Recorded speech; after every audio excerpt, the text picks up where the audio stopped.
Welcome to the Explainer. Okay, I am so incredibly thrilled to have you here today because we are tackling a topic that is just, it's going to resonate deeply with so many of you. Let me just ask you right out of the gate. Do you ever feel secretly resentful or maybe just utterly burnt out in your relationships because you are constantly, and I mean constantly, prioritizing everyone else's needs above your own? Well, if you're nodding your head right now, trust me, you are absolutely not alone. I really want to speak directly to those of you who might playfully, or let's be real, maybe a little painfully identify as chronic people pleasers. Think about your everyday interactions. Do you frequently say yes when literally every fiber of your being is screaming no? Twisting yourself into knots just to avoid someone else getting upset or to sidestep their disapproval? It is completely exhausting, isn't it? The source material actually shares this incredibly powerful confession from a man named Tim. He says, I wish I didn't have to build my box of okayness by what other people thought of me. Wow. That hits right at the heart of the matter, doesn't it? It perfectly captures that internal struggle for validation. Because when our sense of being okay is entirely dependent on the shifting moods of those around us, it's like we're building our entire foundation on quicksand. Section 1, Defining the Error. Let's dive right into this. Let this definition really sink in for a second. Guilt-based morality. Now, our source text identifies this as a specific relational thinking error. It's this destructive habit of making life decisions based on shame, obligation, or the intense fear of someone else's disapproval. So instead of asking what's actually right, you base your morality on whatever action will avoid conflict. You're not just being nice here, you're operating under a cognitive distortion. Honestly, it's essentially treating other people's temporary bad moods like a live grenade you constantly have to throw yourself on. Let's contrast these two concepts to make it crystal clear. True ethics, that involves asking yourself, hey, what is actually right? What aligns with my personal core values? Guilt-based morality, on the other hand, asks a completely different question. It asks, what action will prevent conflict? What's going to keep that person from getting upset with me?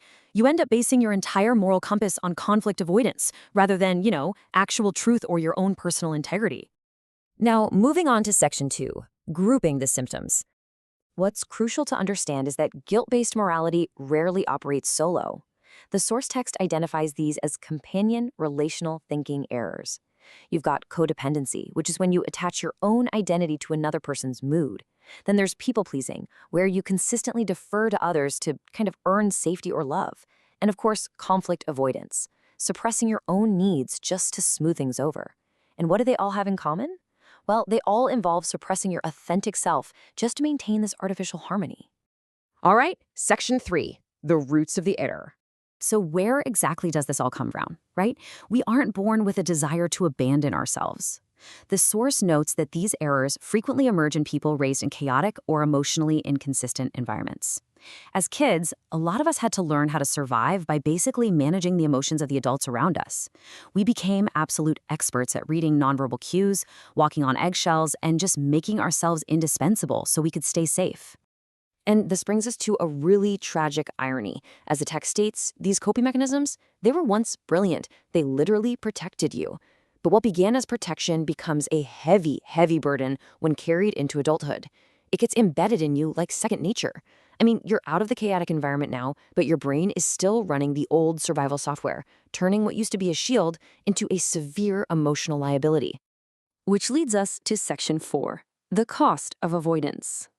Keeping the peace definitely has a price, and we need to expose just how heavy that cost truly is. The fallout from this is massive, guys. When you constantly try to avoid conflict, ironically, you create massive internal tension. The text lists the results super clearly: resentment, confusion, poor boundaries, and just absolute exhaustion. But most dangerously, over time, you completely lose touch with your own core values.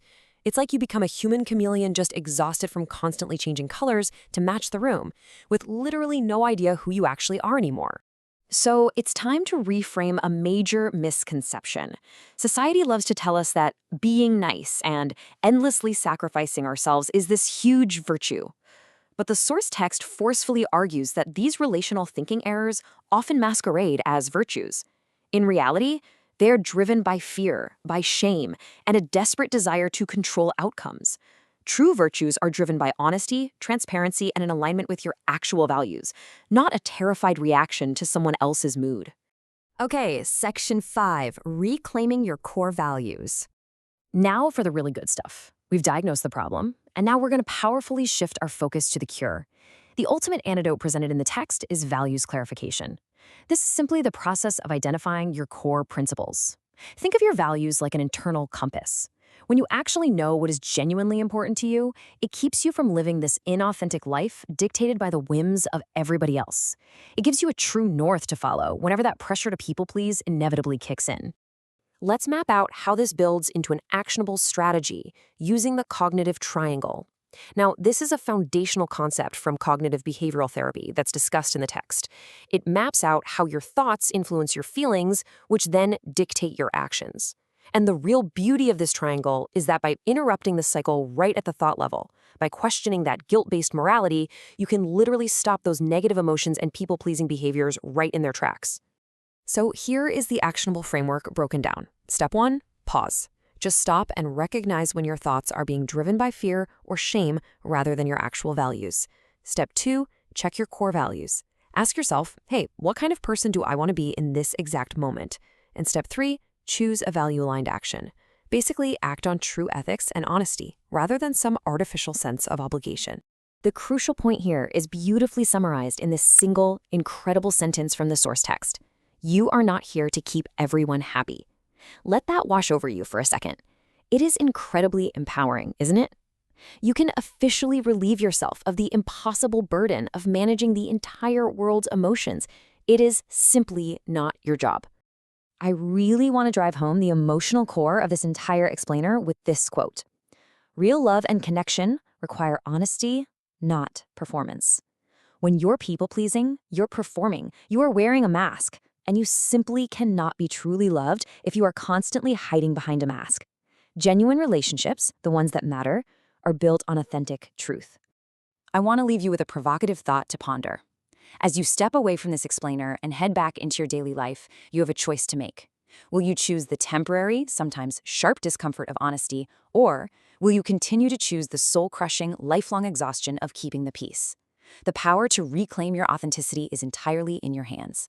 Thank you so much for joining me, and keep exploring.